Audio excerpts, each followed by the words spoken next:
magandang tanghali. Magluluto tayo ng adobong sitaw.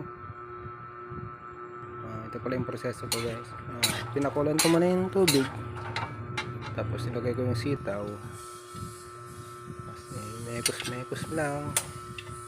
Para medyo magkulay green. Para malutong siya pag kinain natin maya maya. Ito na siya guys, tinanggal ko na yung tubig. Yan, gigisa na tayo ng yung minarinate natin na karne. Isang langit pesos.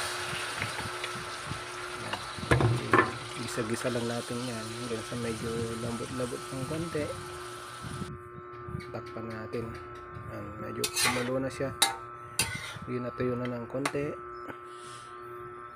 Maya ilagay na natin yung ating sitaw. Yan, lagay na natin yung sitaw. Natimplahan ko na pala yan guys. Yan, halo-halo ko lang hanggang sa medyo umitim siya ng konti. Yan, okay na. May ulam na tayo guys. Tanghalian, hapunan. Maraming salamat guys sa panonood.